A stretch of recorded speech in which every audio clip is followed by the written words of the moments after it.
ಎಲ್ಲರಿಗೂ ನಮಸ್ಕಾರ ಸ್ನೇಹಿತರೆ. ಜ್ಯೋತಿಷ್ಯ ಶಾಸ್ತ್ರದ ಪ್ರಕಾರ ಆಗಸ್ಟ್ ತಿಂಗಳಲ್ಲಿ ಮಿಥುನ ರಾಶಿಯವರಿಗೆ ಹೇಗಿರಲಿದೆ? ವೈವಾಹಿಕ ಜೀವನ, ಉದ್ಯೋಗ, ಆರೋಗ್ಯ, ವ್ಯಾಪಾರ, ವೃತ್ತಿ, ಶಿಕ್ಷಣ, ಆರ್ಥಿಕ ಸ್ಥಿತಿಯಲ್ಲಿ ಯಾವೆಲ್ಲ ಬದಲಾವಣೆಗಳಿವೆ ಎನ್ನುವ ಸಂಪೂರ್ಣ ಮಾಹಿತಿಯನ್ನ ನೋಡೋಣ ಬನ್ನಿ. ಅದಕ್ಕೂ ಮುಂಚೆ ನೀವಿನ್ನು ನಮ್ಮ ಚಾನೆಲ್ಗೆ ಸಬ್ಸ್ಕ್ರೈಬ್ ಆಗಿಲ್ಲ ಅಂದ್ರೆ ಈಗಲೇ ಸಬ್ಸ್ಕ್ರೈಬ್ ಆಗಿ, ಹಾಗೆ ವಿಡಿಯೋಗೆ ಲೈಕ್ ಮಾಡಿ, ವಿಡಿಯೋವನ್ನ ಸ್ಕಿಪ್ ಮಾಡದೆ ಕೊನೆ ತನಕ ನೋಡಿ. ಎಲ್ಲರೂ ಭಕ್ತಿಯಿಂದ ಜೈ ಹನುಮಾನ್ ಅಂತ ಕಾಮೆಂಟ್ ಮಾಡಿ. ಮಿಥುನ ರಾಶಿಯ ಆಗಸ್ಟ್ ಮಾಸ ಭವಿಷ್ಯ. ಈ ತಿಂಗಳ ಮೊದಲಾರ್ಧವು ಮಿಥುನ ರಾಶಿಯವರಿಗೆ ತುಂಬಾ ಶುಭವಾಗಿರುತ್ತೆ. ಈ ಸಮಯವು ವೃತ್ತಿ ಮತ್ತು ವ್ಯವಹಾರಕ್ಕೆ ಸಂಬಂಧಿಸಿದ ದೊಡ್ಡ ನಿರ್ಧಾರಗಳು ಮತ್ತು ಕಾರ್ಯಗಳನ್ನು ತೆಗೆದುಕೊಳ್ಳಲು ಸೂಕ್ತವಾಗಿದೆ. ನಿರುದ್ಯೋಗಿಗಳು ಪ್ರಯತ್ನಿಸಿದರೆ ಉದ್ಯೋಗ ಅವಕಾಶಗಳು ಸಿಗಬಹುದು. ವೈಯಕ್ತಿಕ ಜೀವನದಲ್ಲಿ ಸಹಕಾರ ಮತ್ತು ಬೆಂಬಲವು ಉಳಿಯುತ್ತದೆ. ಎರಡನೇ ವಾರದಲ್ಲಿ ನೀವು ಯಾವುದೇ ಸಮಸ್ಯೆಯಿಂದ ಬಳಲುತ್ತಿದ್ದರೆ ಪರಿಹಾರ ಸಿಗಬಹುದು. ಉದ್ಯೋಗದಲ್ಲಿರುವವರು ಬಯಸಿದ ನೇಮಕಾತಿ ಅಥವಾ ವರ್ಗಾವಣೆಯನ್ನು ಪಡೆಯಬಹುದು. ವ್ಯವಹಾರದಲ್ಲಿ ಸುಧಾರಣೆ ಮತ್ತು ಸಿಲುಕಿಕೊಂಡಿರುವ ಹಣವನ್ನು ಪಡೆಯುವ ಸಾಧ್ಯತೆ ಇದೆ. ಹಿತೈಷಿಗಳ ಸಲಹೆಯನ್ನ ತೆಗೆದುಕೊಂಡರೆ ದೊಡ್ಡ ಯೋಜನೆಯಲ್ಲಿ ಹೂಡಿಕೆ ಮಾಡುವುದು ಸಹ ಸಾಧ್ಯವಿದೆ. ತಿಂಗಳ ಉತ್ತರಾರ್ಧದಲ್ಲಿ ದೊಡ್ಡ ಬದಲಾವಣೆಗಳು ಸಾಧ್ಯ. ಈ ಸಮಯದಲ್ಲಿ ಭಾವನೆಗಳ ಬದಲಿಗೆ ವಿವೇಚನೆಯಿಂದ ನಿರ್ಧಾರಗಳನ್ನು ತೆಗೆದುಕೊಳ್ಳಿ.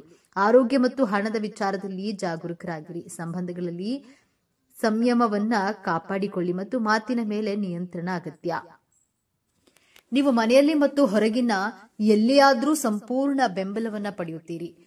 ನಿಮ್ಮ ಮೇಲಧಿಕಾರಿಗಳು ನಿಮಗೆ ದಯೆ ತೋರ್ತಾರೆ ಮತ್ತು ಬಡ್ತಿಯ ಸಾಧ್ಯತೆಯೂ ಇದೆ. ಪರೀಕ್ಷೆಗಳು ಮತ್ತು ಸ್ಪರ್ಧೆಗಳಲ್ಲಿ ತಯಾರಿ ನಡೆಸುತ್ತಿರುವಂತಹ ಜನರಿಗೆ ಈ ಸಮಯವು ತುಂಬಾ ಮಂಗಳಕರವಾಗಿರುತ್ತೆ. ನಿಮ್ಮ ನೆಚ್ಚಿನ ಸ್ಥಳಕ್ಕೆ ವರ್ಗಾವಣೆಯಾಗಬೇಕೆಂಬ ನಿಮ್ಮ ಬಹುದಿನದ ಆಸೆ ಈಡೇರಲಿದೆ.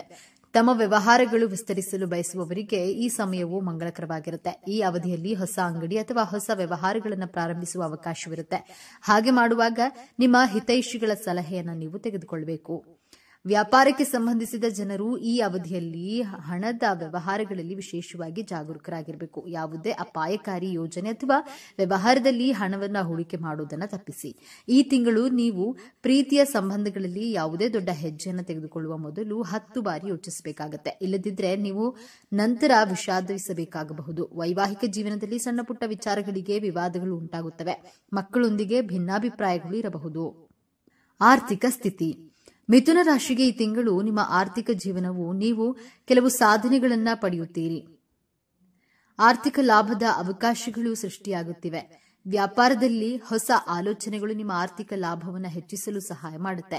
ಈ ತಿಂಗಳು ನೀವು ಹಣವನ್ನು ಸಂಗ್ರಹಿಸುವಲ್ಲಿ ಯಶಸ್ವಿಯಾಗ್ತೀರಿ. ಆದರೆ ನಿಮ್ಮ ವೈಯಕ್ತಿಕ ಜೀವನಕ್ಕೂ ಸಮಯ ಕೊಡಲು ಸಾಧ್ಯವಾಗದಷ್ಟು ಹಣದ ಹಿಂದೆ ಓಡಬೇಡಿ ಎಂಬುದು ನಮ್ಮ ಸಲಹೆ. ವೃತ್ತಿ ಮತ್ತು ವೈಯಕ್ತಿಕ ಜೀವನದ ನಡುವೆ ಸಮತೋಲನವನ್ನು ಕಾಪಾಡಿಕೊಳ್ಳಿ. ತಿಂಗಳಲ್ಲಿ ನಿಮ್ಮ ಆರ್ಥಿಕ ಸ್ಥಿತಿಯು ಬಲವಾಗಿರುತ್ತೆ. ಸಮಾಜದಲ್ಲಿ ನಿಮ್ಮ ಸ್ಥಾನಮಾನ ಹೆಚ್ಚಾಗುತ್ತೆ. ಇದಲ್ಲದೆ ತಿಂಗಳ ಕೊನೆಯಲ್ಲಿ ಈ ಕ್ಷೇತ್ರದಲ್ಲಿ ಮುಂದುವರಿಯಲು ನಿಮಗೆ ವಿವಿಧ ಅವಕಾಶಗಳು ಸಿಗುತ್ತವೆ. ನೀವು ಕೆಲಸ ಮಾಡ್ತಾ ಇದ್ರೆ ನಿಮ್ಮ ಆದಾಯದಲ್ಲಿ ಹೆಚ್ಚಳ ಸಾಧ್ಯ. ನೀವು ಕಂಪನಿ ಅಥವಾ ಸಂಸ್ಥೆಯಿಂದ ದೊಡ್ಡ ಉಡುಗೊರೆಯನ್ನ ಸಹ ಪಡೆಯಬಹುದು. ನಿಮ್ಮ ಆದಾಯದ ಜೊತೆಗೆ ನಿಮ್ಮ ಖರ್ಚುಗಳು ಹೆಚ್ಚಾಗುತ್ತವೆ. ಆದಾಯ ಮತ್ತು ವೆಚ್ಚಗಳ ನಡುವೆ ಒಂದು ರೀತಿಯ ಸಮತೋಲನವನ್ನ ಕಾಪಾಡಿಕೊಳ್ಳಲು ಪ್ರಯತ್ನಿಸಿ. ವೈವಾಹಿಕ ಜೀವನ. ನಿಮ್ಮ ವೈವಾಹಿಕ ಜೀವನವು ಸಾಮಾನ್ಯವಾಗಿರುತ್ತೆ. ವೈವಾಹಿಕ ಜೀವನದಲ್ಲಿ ಸ್ವಲ್ಪ ಉದ್ವಿಗ್ನತೆ ಹೆಚ್ಚಾಗಬಹುದು. ತೊಂದರೆಗಳನ್ನು ಸಹ ಎದುರಿಸಬೇಕಾಗಬಹುದು. ಸಂಗಾತಿಯೊಂದಿಗೆ ಹೊಂದಾಣಿಕೆಯ ಕೊರತೆ ಇರಬಹುದು. ಕೆಲವು ತಪ್ಪು ತಿಳುವಳಿಕೆಯಿಂದಾಗಿ ನಿಮ್ಮ ವೈವಾಹಿಕ ಸಂಬಂಧವು ದುರ್ಬಲವಾಗಬಹುದು. ಆದ್ದರಿಂದ ಯಾವುದೇ ತಪ್ಪು ತಿಳುವಳಿಕೆ ಅಥವಾ ಅನುಮಾನವನ್ನ ತಕ್ಷಣವೇ ತೆಗೆದುಹಾಕಿ. ಆದರೂ ದಾಂಪತ್ಯ ಜೀವನ ಸುಖಮಯವಾಗಿರುತ್ತದೆ. ನಿಮ್ಮ ಸಂಗಾತಿಯೊಂದಿಗೆ ನೀವು ಉತ್ತಮ ಸಂಬಂಧವನ್ನ ಹೊಂದುತ್ತೀರಿ ಮತ್ತು ನೀವು ಪರಸ್ಪರರ ಭಾವನೆಗಳನ್ನು ಅರ್ಥ ಮಾಡಿಕೊಳ್ಳುವಿರಿ. ಈ ತಿಂಗಳು ಮಕ್ಕಳಿಗೆ ಉತ್ತಮವಾಗಿರುತ್ತೆ. ಶಿಕ್ಷಣದಲ್ಲಿ ಅವರ ಸಾಧನೆ ಶ್ಲಾಘನೀಯವಾಗಿರುತ್ತದೆ. ಅವರ ಪ್ರಗತಿಯು ನಿಮ್ಮ ನಗುವಿಗೆ ಕಾರಣವಾಗಿರುತ್ತದೆ. ಈ ಸಮಯವು ಮಕ್ಕಳಿಗೆ ಅನುಕೂಲಕರವಾಗಿರುತ್ತೆ. ಈಗ ನಿಮಗೆ ಸಂಪೂರ್ಣ ಗುರುಬಲ ಇರೋದ್ರಿಂದ ಅಂದುಕೊಂಡ ಕೆಲಸ ಕಾರ್ಯಗಳು ಯಾವುದೇ ಅಡೆತಡೆ ಇಲ್ಲದೆ ಮುಂದುವರಿಯುತ್ತದೆ. ಬಹಳ ದಿನಗಳಿಂದ ನೆನೆಗುದ್ದಿಗೆ ಬಿದ್ದಿದ್ದ ಕೆಲಸಗಳು ಈಗ ಸಲೀಸಾಗಿ ನಡೆಯುತ್ತದೆ. ಸಮಸ್ಯೆಗಳಿಗೆ ಒಂದು ಪರಿಹಾರ ಗೋಚರವಾಗುತ್ತೆ. ಲಾಭಸ್ಥಾನದ ಗುರು ನಿಮಗೆ ಧನಲಾಭ, ಗೌರವ, ಸುಖ, ಭೋಜನ, ಮಾನ್ಯತೆ, ಬಡ್ತಿ ಮುಂತಾದ ಶುಭ ಫಲಗಳನ್ನು ಕೊಡ್ತಾನೆ. ಅವಿವಾಹಿತರಿಗೆ ವಿವಾಹ ಯೋಗ ಇದೆ. ಮಕ್ಕಳಿಗಾಗಿ ಪ್ರಯತ್ನ ಪಡುತ್ತಿರುವವರಿಗೆ ಉತ್ತಮ ಫಲಿತಾಂಶ ಸಿಗುತ್ತೆ. 4ನೇ ಮನೆಯ ಕೇತುವಿನಿಂದ ತಾಯಿಗೆ ಒತ್ತಡ ಹೆಚ್ಚಾಗುತ್ತೆ. 5ನೇ ಮನೆಯಲ್ಲಿ ಶುಕ್ರ ನಿಮಗೆ ಉತ್ತಮ ಫಲಗಳನ್ನು ನೀಡುತ್ತಾನೆ. ಧನಲಾಭ, ಸಂತಾನದಿಂದ ಖುಷಿ, ಮನೆಯಲ್ಲಿ ಮಂಗಳ ಕಾರ್ಯ ನಡೆಯುವುದು ಮುಂತಾದ ಶುಭ ಸಂಗತಿಗಳು ನಡೆಯುತ್ತದೆ. ಆಭರಣ ಖರೀದಿ ಮಾಡ್ತೀರಿ, ಮನಸ್ಸಿಗೆ ಖುಷಿ ಕೊಡುವಂತಹ ವಿಚಾರಗಳು ನಡೆಯುತ್ತದೆ. ವಿದೇಶ ಪ್ರಯಾಣ ಯೋಗ ಇದೆ. ವೃತ್ತಿಯಲ್ಲಿ ಯಶಸ್ಸು ಗಳಿಸ್ತೀರಿ. ಸರ್ಕಾರಿ ನೌಕರಿಗೆ ಪ್ರಯತ್ನ ಪಡ್ತಿದ್ರೆ ಈಗ ಯಶಸ್ಸು ಸಿಗುತ್ತೆ. ಪ್ರೇಮ ಜೀವನ, ನಿಮ್ಮ ಪ್ರೀತಿಯ ಜೀವನ ವಿಶೇಷವಾಗಿರುತ್ತೆ. ನಿಮ್ಮ ಪ್ರೀತಿಯ ಸಂಗಾತಿಯೊಂದಿಗೆ ನೀವು ಸಮಯವನ್ನು ಆನಂದಿಸಬಹುದು. ಈ ಸಮಯದಲ್ಲಿ ನಿಮ್ಮ ಪ್ರೀತಿಯ ಜೀವನದ ಬಗ್ಗೆ ನೀವು ತುಂಬಾ ಸಂತೋಷವನ್ನ ಅನುಭವಿಸುವಿರಿ. ವರ್ಷದ ಆರಂಭದಲ್ಲಿ ನೀವು ಪ್ರೀತಿ ಪಾತ್ರರೊಂದಿಗೆ ಕುಳಿತು ನಿಮ್ಮ ಮನಸ್ಸಿನ ಮಾತುಗಳನ್ನ ಅವರೊಂದಿಗೆ ಹಂಚಿಕೊಳ್ಳಲು ಅವಕಾಶಗಳನ್ನ ಹುಡುಕ್ತೀರಿ. ನಿಮ್ಮ ಸಂಬಂಧವನ್ನ ಒಂದು ಹೆಜ್ಜೆ ಮುಂದಿಡಲು ನೀವು ಯೋಚಿಸಬಹುದು. ಈ ತಿಂಗಳು ನಿಮ್ಮ ಪ್ರೀತಿಯ ಸಂಬಂಧವನ್ನ ಇನ್ನಷ್ಟು ಬಲಪಡಿಸುತ್ತದೆ.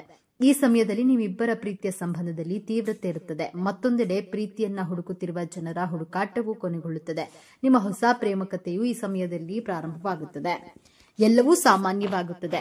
ಈ ಸಮಯದಲ್ಲಿ ಕಾಮ ಪ್ರಚೋದಕ ಆಲೋಚನೆಗಳು ನಿಮ್ಮ ಮನಸ್ಸಿನಲ್ಲಿ ಬರಬಹುದು. ನೀವು ಈ ಆಲೋಚನೆಗಳನ್ನು ನಿಯಂತ್ರಿಸಬೇಕು. ಪ್ರೀತಿಯ ವಿಚಾರದಲ್ಲಿ ಕುಟುಂಬದ ಸದಸ್ಯರು ಆಕ್ಷೇಪಣೆಗಳನ್ನ ಎತ್ತಬಹುದು, ಆದರೆ ನಂತರ ಅವರು ನಿಮ್ಮ ಸಂಬಂಧವನ್ನ ಸಹ ಒಪ್ಪಿಕೊಳ್ತಾರೆ. ಆರೋಗ್ಯ, ನೀವು ಈ ತಿಂಗಳು ಆರೋಗ್ಯ ಪ್ರಯೋಜನಗಳನ್ನ ಪಡೆಯುತ್ತೀರಿ. ಆದರೂ ಕೆಲವೊಮ್ಮೆ ನೀವು ಸಣ್ಣ ಆರೋಗ್ಯ ಸಂಬಂಧಿತ ಸಮಸ್ಯೆಗಳನ್ನು ಎದುರಿಸಬೇಕಾಗುತ್ತೆ. ಆದರೆ ತಿಂಗಳು ಆರಂಭದಲ್ಲಿ ನಿಮ್ಮ ಆರೋಗ್ಯದ ಬಗ್ಗೆ ಸ್ವಲ್ಪ ಜಾಗೃತಿಯನ್ನು ವಹಿಸಿ. ಈ ಸಮಯದಲ್ಲಿ ನೀವು ಚರ್ಮಕ್ಕೆ ಸಂಬಂಧಿಸಿದ ಸಮಸ್ಯೆಗಳನ್ನು ಎದುರಿಸಬೇಕಾಗಬಹುದು. ಆರೋಗ್ಯಕರ ದೇಹಕ್ಕಾಗಿ ಆರೋಗ್ಯಕರ ದಿನಚರಿಯನ್ನ ಅನುಸರಿಸುವುದು ಅವಶ್ಯಕ. ಇದರರ್ಥ ನೀವು ಸಮಯಕ್ಕೆ ಮಲಗಬೇಕು, ಸಾಕಷ್ಟು ನಿದ್ದೆ ಮಾಡಬೇಕು ಮತ್ತು ಸಮಯಕ್ಕೆ ಏಳಬೇಕು. ಇದರೊಂದಿಗೆ ಸಮಯಕ್ಕೆ ಸರಿಯಾಗಿ ತಿನ್ನುವುದು ಮತ್ತು ಕುಡಿಯುವುದು ಸಹ ಅಗತ್ಯ. ಮಿಥುನ ರಾಶಿ ಜನರಿಗೆ ಈ ತಿಂಗಳು ತುಂಬಾ ಶುಭಕರವಾಗಿರುತ್ತೆ. ಈ ತಿಂಗಳು ನಿಮ್ಮ ಜೀವನದಲ್ಲಿ ಅನೇಕ ಸಕಾರಾತ್ಮಕ ಬದಲಾವಣೆಗಳನ್ನು ನೀವು ನೋಡಬಹುದು. ನಿಮ್ಮ ಪ್ರಯತ್ನಗಳು ಮತ್ತು ಕಠಿಣ ಪರಿಶ್ರಮಕ್ಕೆ ಈ ತಿಂಗಳು ನೀವು ಫಲವನ್ನ ಪಡೆಯಬಹುದು. ಜನರು ನಿಮ್ಮ ಕ್ರಿಯಾ ಯೋಜನೆಗಳನ್ನ ಹೊಗಳುತ್ತಾರೆ. ಉನ್ನತ ಅಧಿಕಾರಿಗಳಿಂದ ನಿಮಗೆ ಸಂಪೂರ್ಣ ಆಶೀರ್ವಾದ ಸಿಗುತ್ತೆ. ನಿಮ್ಮ ಹಿರಿಯ ಮತ್ತು ಕಿರಿಯರಿಂದ ಸಹಾಯ ಮತ್ತು ಬೆಂಬಲವನ್ನ ನೀವು ಪಡೆಯುತ್ತೀರಿ. ನಿಮ್ಮ ಕೆಲಸದ ಸ್ಥಳ ಅಥವಾ ವ್ಯವಹಾರಗಳಲ್ಲಿ ನಿಮ್ಮ ಜನಪ್ರಿಯತೆ ಗ್ರಾಫ್ ಹೆಚ್ಚಾಗುತ್ತೆ. ತಿಂಗಳ 2ನೇ ವಾರದಲ್ಲಿ ಸ್ನೇಹಿತ ಅಥವಾ ಹಿತೈಷಿಯ ಸಹಾಯದಿಂದ ವೃತ್ತಿ ಮತ್ತು ವ್ಯವಹಾರದಲ್ಲಿ ಪ್ರಗತಿಯ ಸಾಧ್ಯತೆ ಇರುತ್ತದೆ. ಈ ಅವಧಿಯಲ್ಲಿ ನಿಮಗೆ ಸಾಲ, ರೋಗ ಇತ್ಯಾದಿಗಳಿಂದ ಪರಿಹಾರ ಸಿಗುತ್ತೆ. ನೀವು ಬಹಳ ದಿನಗಳಿಂದ ವಿದೇಶದಲ್ಲಿ ವೃತ್ತಿ ಅಥವಾ ವ್ಯವಹಾರಗಳನ್ನು ಮುಂದುವರಿಸಲು ಪ್ರಯತ್ನಿಸ್ತಾ ಇದ್ರೆ ಅದರಲ್ಲಿ ಅಡೆತಡೆಗಳನ್ನ ದೂರವಾಗುತ್ತೆ. ಇನ್ನು ಈ ತಿಂಗಳು ಪೂರ್ತಿ ನಿಮ್ಮ ಆರೋಗ್ಯ ಉತ್ತಮವಾಗಿರುತ್ತೆ. ತಿಂಗಳ ಮಧ್ಯದಲ್ಲಿ ನಿಮ್ಮ ಮಕ್ಕಳಿಂದ ನಿಮಗೆ ಕೆಲವು ಒಳ್ಳೆಯ ಸುದ್ದಿಗಳು ಸಿಗಬಹುದು. ಇದರಿಂದಾಗಿ ನಿಮ್ಮ ಗೌರವ ಹೆಚ್ಚಾಗುತ್ತೆ. ಮಿಥುನ ರಾಶಿಯವರಿಗೆ ಪ್ರಮುಖ ಸಲಹೆಗಳು: ಶನಿಯ ಸಂಚಾರದ ಸಮಯದಲ್ಲಿ ಶಿಸ್ತು ಮತ್ತು ದೀರ್ಘಕಾಲೀನ ಗುರಿಗಳ ಮೇಲೆ ಹೆಚ್ಚಿನ ಗಮನವನ್ನ ಕೇಂದ್ರೀಕರಿಸಿ. ಗುರುವಿನ ಸಂಚಾರದ ಸಮಯವನ್ನ ನಿಮ್ಮ ಜ್ಞಾನ, ಕೌಶಲ್ಯ ಮತ್ತು ಆಧ್ಯಾತ್ಮಿಕ ಅಭ್ಯಾಸಗಳನ್ನ ವಿಸ್ತರಿಸಲು ಬಳಸಿ. ಈ ಅವಧಿಯಲ್ಲಿ ಹಣಕಾಸಿನ ವಿಚಾರವಾಗಿ ಬಹಳ ಜಾಗರೂಕರಾಗಿರಿ ಮತ್ತು ಅನಗತ್ಯ ಅಪಾಯಗಳನ್ನು ತಪ್ಪಿಸಿ. ನಿಯಮಿತ ವ್ಯಾಯಾಮ ಮತ್ತು ಸಮತೋಲಿತ ಆಹಾರದ ಮೂಲಕ ಆರೋಗ್ಯಕ್ಕೆ ಹೆಚ್ಚಿನ ಆದ್ಯತೆಯನ್ನು ನೀಡಿ. ತಪ್ಪು ತಿಳುವಳಿಕೆಗಳನ್ನು ದೂರ ಮಾಡಲು ಸಂಬಂಧಗಳಲ್ಲಿ ಮುಕ್ತ ಸಂವಹನವನ್ನ ಹೊಂದುವುದು ಮುಖ್ಯ. ಪರಿಹಾರ: ವಿಷ್ಣುವಿನ ಆರಾಧನೆ ಮಾಡಿ. ಪ್ರತಿ ಬುಧವಾರ ವಿಷ್ಣು ಸಹಸ್ರನಾಮ ಸ್ತೋತ್ರವನ್ನ ಪಠಿಸಿ. ಧರಿಸಬೇಕಾದ ರುದ್ರಾಕ್ಷ: ನಕಾರಾತ್ಮಕ ಪರಿಣಾಮವನ್ನ ಕಡಿಮೆ ಮಾಡಲು 10 ಮುಖಿ ರುದ್ರಾಕ್ಷಿಯನ್ನ ಧರಿಸಿ. ಧರಿಸಬೇಕಾದ ರತ್ನ: ಬುಧವಾರ ಪಚ್ಚೆ ಧರಿಸಿ. ವಿಷ್ಣು ದೇವನನ್ನ ಪೂಜೆ ಮಾಡಿ ಅಥವಾ ಏಕಾದಶಿಯಂದು ಉಪವಾಸವನ್ನ ಆಚರಿಸಿ. ಸ್ನೇಹಿತರೆ, ಮಾಹಿತಿ ನಿಮಗೆ ಇಷ್ಟವಾಗಿದ್ದರೆ ದಯವಿಟ್ಟು ಶೇರ್ ಮಾಡಿ, ಲೈಕ್ ಮಾಡಿ ಮತ್ತು ನಮ್ಮ ಚಾನೆಲ್ಗೆ ಸಬ್ಸ್ಕ್ರೈಬ್ ಆಗಿ. ಎಲ್ಲರೂ ಭಕ್ತಿಯಿಂದ ಓಂ ನಮಃ ಶಿವಾಯ ಅಂತ ಕಾಮೆಂಟ್ ಮಾಡಿ. ಧನ್ಯವಾದಗಳು.